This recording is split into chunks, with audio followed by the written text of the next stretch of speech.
Good evening, everyone. Welcome back on my YouTube channel. I hope all of you are very well. Today, in this video, we will discuss about the reappear exam of 10th class HBSC. जो आज हुआ है, reappear exam हुआ जो 10th class का, उसको discuss करेंगे इसमें और ऑब्जेक्टिव टाइप क्वेश्चन देखेंगे कैसे आए थे। तो देखते हैं,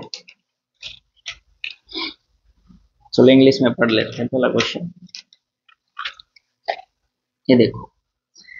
First question is, in this figure, TP and TQ are two tangents to a circle with center O. Show that angle POQ is 110 degree, then angle PTQ is equal to।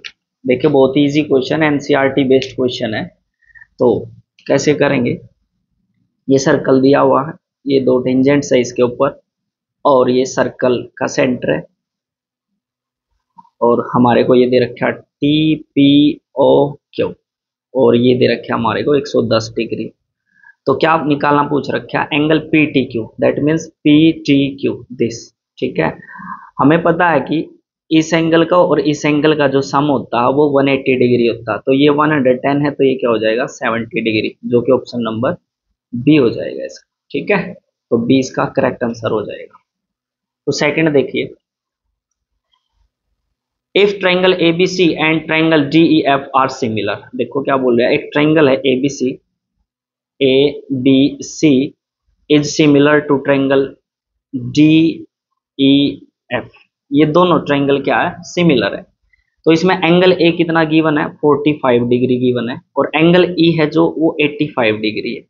जब दो triangle similar होती हैं तो उनके corresponding angles क्या होते हैं, equal होते हैं। अगर ये 85 है तो ये भी क्या हो जाएगा 85। तो क्या निकालना पूछ रखा है, देन द एंगल सी।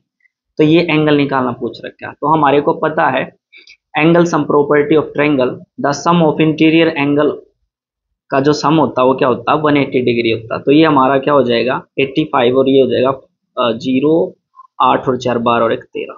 इन दो एंगल का सम कितना हो गया 130 डिग्री हो गया। तो हमारे को ये निकालना, तो 180 में से माइनस कर देंगे तो आ जाएगा एंगल सी इज 50 डिग्री। ठीक है, जो कि ऑप्शन क्या हमारा, ऑप्शन नंबर ए। ठीक है, तो थर्ड क्वेश्चन देखिए, बहुत इजी है। क्या दे रखा है, cos of angle A is 4/5, then tan of angle A। हमारे को पता जो ये cos A का जो रेशो होता है वो क्या होता है, बेस अपॉन हाइपोटेन्यूज। तो बेस अब अगर 4 यूनिट मान लें, हाइपोटेन्यूज 5 यूनिट मान ले, तो हमारा परपेंडिकुलर आएगा 3। तो ये ट्रिपलेट भी होता है 3 4 5 का राइट एंगल ट्रायंगल के अंदर। 10 क्या होता है, 10 होता है परपेंडिकुलर अपॉन बेस। तो परपेंडिकुलर कितना हमारा 3 और बेस कितना 4, तो 10 ही हो जाएगा 3/4, जो कि ऑप्शन बी। ठीक है, तो 3 क्वेश्चन हो गए। उसके बाद ये देखो, प्रॉपर्टी बेस्ड क्वेश्चन है, फोर्थ क्वेश्चन है जो क्या है, sin 30 plus cos 30 minus sine 60 plus cos 60। sin 30 की वैल्यू होती है 1/2 और cos 30 की वैल्यू जो होती है वो होती है √3/2। तो माइनस साइन 60 होता है √3/2 प्लस cos 60 होता है 1/2। ठीक है, ये क्वांटिटी और ये क्वांटिटी सेम है और सेम में से सेम माइनस होगा तो ये आएगा 0। तो इसका ऑप्शन क्या हो जाएगा, बी ऑप्शन हो जाएगा। ठीक है, तो नेक्स्ट क्या है, इंग्लिश में पढ़ लेते हैं। देखो हिंदी में बता देता हूँ। 10 सेंटीमीटर त्रिज्या वाले एक वृत्त की एक जीवा इसके केंद्र पर समकोण बनाती है, तो जीवा की लंबाई ज्ञात कीजिए। ठीक है, जीवा की लंबाई पता करनी है हमारे को। 10 सेंटीमीटर त्रिज्या है। ठीक है, कोई सर्कल है जिसका सेंटर मान लेते हैं ये O है और इसकी जो त्रिज्या वो 10 सेंटीमीटर है और वर्त की एक जीवा, इसकी एक जीवा वर्त की है, जीवा सेंटर पर कितना एंगल बना रही है 90 डिग्री राइट एंगल। तो जीवा की लंबाई ज्ञात कीजिए। तो ये 10 सेंटीमीटर, ये 10 सेंटीमीटर। क्या बोल रखा है, एक कोड है सर्कल जिसकी रेडियस 10 सेंटीमीटर है, मान लेते हैं इसकी कोड ए बी है। तो रेडियस है इसकी 10 सेंटीमीटर और सेंटर पर कितना एंगल सबटेंडेड कर रही है, ये राइट एंगल। तो हमारे को ये पता करना, तो ये क्या हमारा राइट एंगल ट्रायंगल है। कौन सा है, जिसमें दो साइड इक्वल है, आइसोसेलेस राइट एंगल ट्रायंगल है। तो प्रॉपर्टी होती है ये 10 है, ये 10 है, तो 90 डिग्री के सामने वाला हाइपोटेन्यूज होता है ये 10, ये 10, तो ये हो जाएगा 10√2। तो यही पूछ रखा है हमारे को कि ए बी की लेंथ क्या होगी, 10√2 हो जाएगी, जो कि बी ऑप्शन है। नेक्स्ट,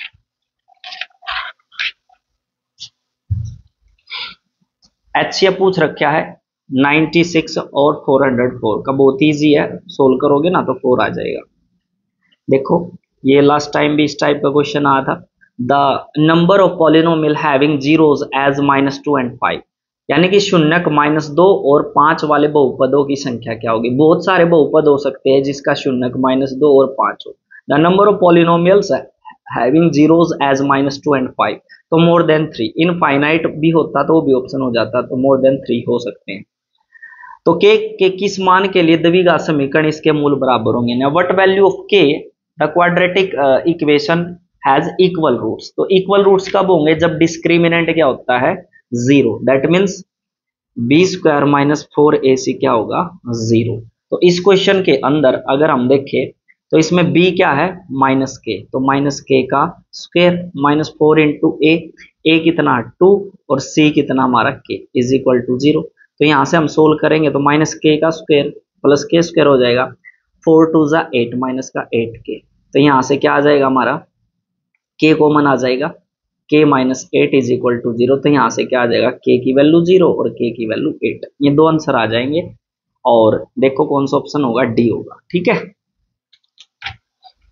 अगला है question number 9, which term of this AP is 210। तो कौन सी टर्म है इस एपी की जो 210 होगी। तो हमारे को क्या पता है, ए एन पता है 210। ठीक है, तो लास्ट टर्म गिवन हमारे को कितनी है 210 है। ठीक है, तो हमारे को क्या पता करना है, ये कौन सी टर्म है, which term of this AP is 210। तो क्या कैसे निकालते हैं, एन निकालना हमारे को। इसमें एन कैसे निकालते हैं, last term minus first term upon में कॉमन डिफरेंस, कॉमन डिफरेंस इसका आ जाएगा 21 और प्लस में 1।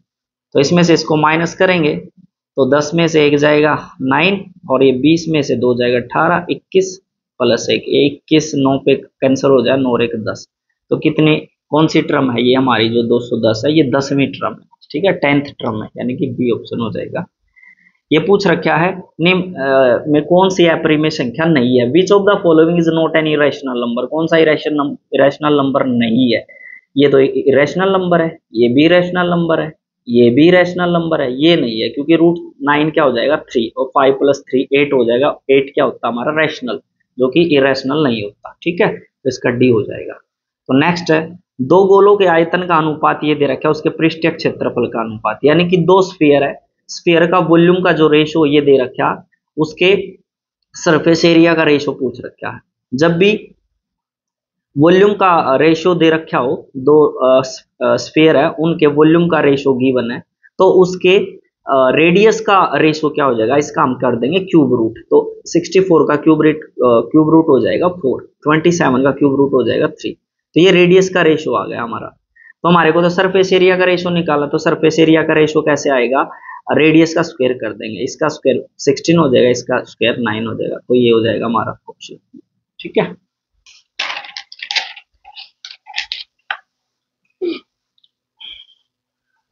The distance between the point this and this, दो पॉइंट दे रखे, इनके बीच का डिस्टेंस फाइंड आउट करना है। तो मैं बता देता हूं, जो है एक पॉइंट गिवन है -4√3, 8, एक ये पॉइंट है और एक पॉइंट है -3, 5। इन दो पॉइंट के बीच का डिस्टेंस फाइंड आउट करना हमारे को। तो डिस्टेंस फॉर्मूला लगा देंगे, दिस माइनस दिस, या इसमें से ये माइनस कर दो, √3 माइनस करेंगे इसको तो प्लस का हो जाएगा, इसका स्क्वायर प्लस 5 - 8 इसका स्क्वायर पूरे का स्क्वायर रूट। तो इसको सोल्व कर लेंगे, सॉरी ये माइनस का √3 था ना, इसमें से इसको माइनस किया तो ये प्लस हो जाएगा। 4√3 माइनस √3 हो जाएगा 3√3, 3√3 का स्क्वायर, 5 - 8 -3 -3 का स्क्वायर, तो हो जाएगा 3 का स्क्वायर 9√3 का स्क्वायर 3, 9 3 = 27 -3 का स्क्वायर हो जाएगा 9। तो ये हो जाएगा 36, 36 का स्क्वायर रूट क्या हो जाएगा 6। तो इसका ऑप्शन क्या हो जाएगा हमारा 6। ठीक है, सी ऑप्शन।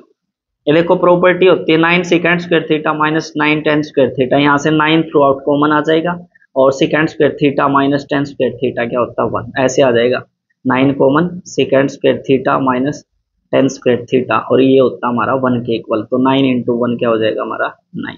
ठीक है, तो ये देखो 1 प्लस 10 स्क्वायर ए 1 प्लस कोट स्क्वायर ए, ये किसके इक्वल होगा मैं बता देता हूँ। देखो 1 प्लस 10 स्क्वायर ए होता है सेकेंड स्क्वायर ए और 1 प्लस कोट स्क्वायर होता है कोसेकेंड स्क्वायर ए। तो सेकेंड स्क्वायर क्या होता है 1 बाय कोस स्क्वायर और कोसेकेंड स्क्वायर होता है 1 by sine square, sine square ऊपर चला जाएगा, तो sine square by cos square क्या होता है 10 स्क्वायर। तो इस फिल इन द ब्लैंक में क्या आ जाएगा 10 स्क्वायर ए। ठीक है, तो नेक्स्ट देखो डेफिनेशन ही है, एक संख्या जिसे p बाई क्यू के रूप में व्यक्त किया जा सकता है जहां p और q क्या पूर्णांक है, q बराबर नहीं है जीरो के, p और q क्या सहभाज्य खालिस्तान संख्या होती है, वो होती है हमारी प्रीमेय संख्या। A number that can be expressed in the form of p by q where p and q are integer but q is not equal to 0 and p and q are co-prime is called rational number। तो यहाँ क्या आ जाएगा हमारा rational, Hindi में बोल लेंगे इसको प्रीमेय संख्या, प्रीमेय संख्या। ठीक है, नेक्स्ट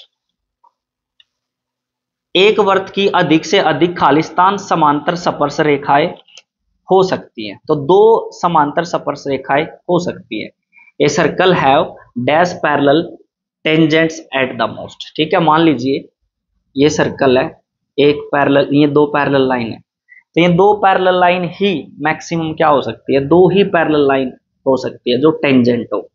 अगर दो पैरेलल लाइन नहीं है फिर हमारी क्या हो जाएगी बहुत सारी टेंजेंट्स लाइन हम इसमें ड्रॉ कर सकते हैं, लेकिन इसने बोला कि भाई पैरेलल टेंजेंट्स कितनी हो सकती है, ज्यादा से ज्यादा दो हो सकती है। ठीक है, नेक्स्ट है इसमें 2 आ जाएगा, यानी कि 2, इसमें लिख देंगे 2। 2 सेंटीमीटर त्रिज्या वाले एक वर्त के चतुर्थांश का क्षेत्रफल क्या होगा, what will be the area of quadrant of a circle of radius 2 centimetre. तो रेडियस क्या गिवन है 2 सेंटीमीटर, हमारे को पता है एरिया क्या होता है क्वाड्रेंट का 1/4 पाई आर स्क्वायर, तो 1/4 पाई की वैल्यू यूज कर लेते हैं 22/7। हालांकि बोल नहीं रखा है इसमें पाई की वैल्यू क्या यूज करनी है, तो आप इसमें पाई को एज इट इज भी रख सकते हो और पाई की वैल्यू भी यूज कर सकते हो। तो 22/7 और रेडियस का स्क्वायर, रेडियस क्या 2 का स्क्वायर हो जाएगा, 2 2 जा 4 से 4 कैंसिल हो जाएगा, 22/7 सेंटीमीटर स्क्वायर ये एरिया आ जाएगा इसका। ठीक है, तो इसमें वन वर्ड सब्स्टिट्यूशन है तो इसमें ये बताना, तो ये आंसर आ जाएगा इसका। दो वास्तविक संख्या a और b के लिए एलसीएम ए बी का इज इक्वल टू a और b की मल्टीप्लाई अपॉन में एचसीएफ ऑफ ए बी। बिल्कुल सही है, ये ट्रू और फॉल्स है, तो ये ट्रू है, सत्य है। For two real number a and b LCM of a and b is equal to product of these two number upon में HCF of these two number. तो ये हमारा फॉर्मूला ही होता है। ठीक है, तो ये हमारा ठीक है। फिर हमारे दो क्वेश्चन आते ही है, वही है अजर्सन रीजन के, तो इंग्लिश में कर लेते हैं।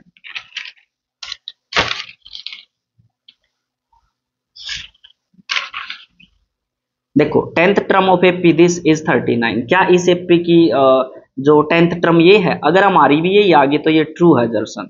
तो 10th टर्म कैसे निकाल लेंगे, a प्लस 9d करके, एक क्या हमारा 3, 9 इंटू डी कितना हमारा 7 माइनस 3 कितना हो जाएगा 4, तो प्लस से पहले मल्टीप्लाई, 9 चौका 36, 36 और 3 39, बिल्कुल ठीक है।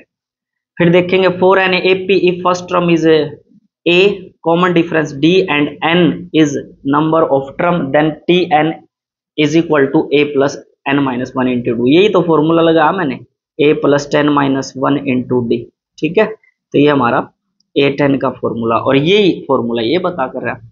तो अजर्सन a भी ट्रू है, r भी ट्रू, और r करेक्ट एक्सप्लेन भी कर रहा है इसी को, क्योंकि इसी फॉर्मूले का यूज करके हमने ये फाइंड आउट किया है। तो इसमें क्या हो जाएगा, both assertion A and region R are true and region R is correct explanation of A। तो ये हो जाएगा हमारा लास्ट है वही।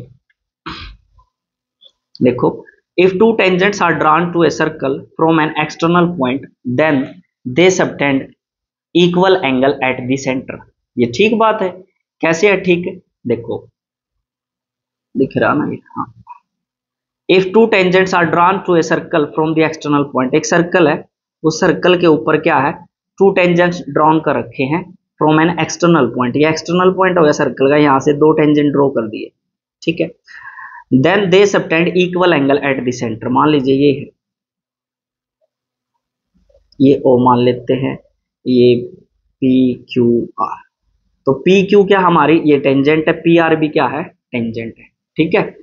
तो ये जो पी क्यू होगी यानी कि टेंजेंट सेंटर पर की कौन सा एंगल बनाएगी, ये एंगल बनाएगी, और ये जो टेंजेंट है सेंटर पर ये एंगल बनाएगी, और ये दोनों एंगल क्या होते हैं इक्वल, तो यही बोल रहा है इसमें इक्वल होते हैं सेंटर पर, ये बात ठीक है, अजर्सन ए क्या है ठीक है, ठीक है। फिर क्या बोला, the length of tangent drawn from the external point to a circle are equal, ये भी बात ठीक है, जो हम एक्सटर्नल पॉइंट से टेंजेंट ड्रॉ करते हैं किसी सर्कल के ऊपर, उनकी लेंथ क्या होती है इक्वल होती है, तो ये भी बात ठीक है। अब हमारे को ये देखना है कि आर ए भी ठीक है हमारा, अजर्सन भी ठीक और रीजन भी ठीक है, बट ये चेक करना कि हमारे को कि जो रीजन है वो अजर्सन ए को करेक्ट एक्सप्लेन कर भी रहा है या नहीं कर रहा। उसके लिए क्या चेक करेंगे, अगर यह चीज है जो रीजन है इसको एक्सप्लेन करा तो ये हो जाएगा, नहीं तो नहीं। तो एक तरीके से देखें, ये बोल रहा है कि ये दो टेंजेंट लाइन क्या होती है इक्वल होती है, तो यह टेंजेंट लाइंस क्या होगी इक्वल होगी, ये क्या होगी हमारी रेडियस, रेडियस इक्वल होगी, और ये क्या हमारी कॉमन लाइन है। तो हम क्या बोल सकते हैं भाई, ट्रिपल एस से ये छोटे वाली ट्रायंगल यानी कि ओ पी क्यू किसके कोंग्रुएंट हो जाएगी, ओ पी आर के कोंग्रुएंट हो जाएगी, और जब दो ट्रायंगल कोंग्रुएंट होती हैं तो उनके कोरस्पॉन्डिंग एंगल भी क्या हो जाएंगे इक्वल हो जाएंगे, यानी कि ये जो ट्रायंगल है और ये जो ट्रायंगल है नीचे वाली और ये ऊपर वाली, ये दोनों कोंग्रुएंट है, कोंग्रुएंट है तो हम बोल सकते हैं सीपीसीटी से ये एंगल भी क्या होगा इक्वल होगा। तो अगर हमारे को यह चीज इसने बोल दी कि भाई ये इक्वल है और ये रेडियस इक्वल होती है, ये कॉमन लाइन है, तो ट्रिपल एस से ये दोनों ट्रायंगल क्या होगी कोंग्रुएंट होगी, तो सीपीसीटी से बोल सकते हैं ये एंगल भी क्या होगा इक्वल। तो एक तरीके से हम कह सकते हैं ये आर इसको करेक्ट एक्सप्लेन कर रहा है, तो तभी तो आया है ये कि भाई ये कोंग्रुएंट हो गया ये एंगल और ये एंगल इक्वल हो गया, तो इसमें यही बोल रखा था एंगल इक्वल है सेंटर पर, तो इसमें भी क्या आ जाएगा both A and R are true and reason R is correct explanation of assertion A, ठीक है। तो आज इस वीडियो में ये ऑब्जेक्टिव टाइप क्वेश्चन ही करेंगे, तो तब तक के लिए भाई थैंक यू, मिलते हैं किसी अगले वीडियो में, थैंक यू।